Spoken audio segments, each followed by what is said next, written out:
Kakinada rural నియోజకవర్గం Janasena party ఆధ్వర్యంలో ఈ నెల 9వ తేదీన పెనుమర్తిలో గల శ్రీ కిరణ్ కంటి ఆసుపత్రి ప్రక్కన గల తోటలో 5వ కార్తీక వన సమారాధన కార్యక్రమాన్ని నిర్వహిస్తున్నట్లు కాకినాడ రూరల్ ఎమ్మెల్యే పంతం నానాజీ తెలిపారు. కాకినాడ రూరల్ మండలం పెనుమర్తి గ్రామంలో కాకినాడ రూరల్ ఎమ్మెల్యే పంతం నానాజీ ఆధ్వర్యంలో నిర్వహిస్తున్న 5వ కార్తీక సమారాధన ఏర్పాట్లను రూరల్ పంతం నానాజీ పార్టీ నాయకులు కార్యకర్తలతో కలిసి పరిశీలించారు.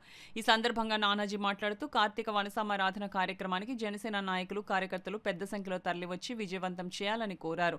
నియోజకవర్గ కూటమి నాయకులు మద్దతుదారులకు అందరినీ ఆత్మీయంగా ఆహ్వానిస్తున్నట్లు వెల్లడించారు.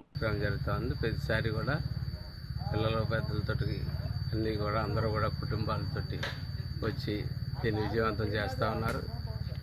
పిల్ల పాపలు అందరికీ కూడా ఉదయం నుంచి సాయంత్రం దాకా కూడా అనేక కార్యక్రమాలు ఆటలైతేనేటి, పాటలైతేనేటి, క్విజ్లు అయితేనేటి, హౌసీలు అనేటి అనేక కార్యక్రమాలతోటి కాకినాడ రూరల్కి చెప్పినటువంటి కుటుంబాలందరూ కూడా సంతోషంగా గడపాలన్నటువంటి ఉద్దేశంతో గత 5 సంవత్సరాలుగా ఈ కార్యక్రమం కొనసాగుతూ ఉన్నాం. ప్రతి సంవత్సరం పెద్ద ఎత్తున కుటుంబాలతో వస్తూ ఉన్నారు.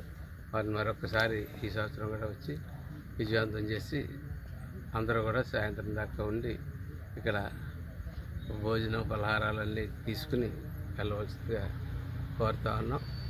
దీనికి ముఖ్య అతిథులుగా మన స్థానికంగా ఉన్నటువంటి ఎమ్మెల్యేలు, ఎమ్మెల్సీలు అలాగే పెద్దలందరూ కూడా వస్తూ ఉన్నారు.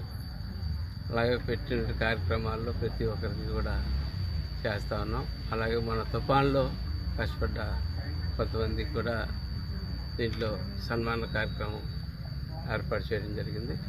నాకు గౌరవ ముఖ్యమంత్రి చంద్రబాబు నాయుడు గారి చేతుల మీదుగా నేను అందుకోవడం జరిగింది. అట్లాగే నాతో పాటు టీము ప్రభుత్వంలోనైతేనేంటి మామూలుగా మా నాయకులు వాళ్ళలోనైతేనేంటి చేయడం జరిగింది. వారందరికీ కూడా ఖచ్చితంగా ఈ సందర్భంలో ఇక్కడ సన్మానం చేసుకుని అదృష్టవశాత్తు తుఫాను తప్పిపోయింది. కానీ పెద్ద ఎత్తున కొంతమంది నాయకులు అయితేనేమి, కొంతమంది ప్రభుత్వ ఉద్యోగులు అయితేనేంటి నిజంగా చాలా గొప్పగా పనిచేసేటటువంటి వ్యక్తులందరికీ కూడా ఈ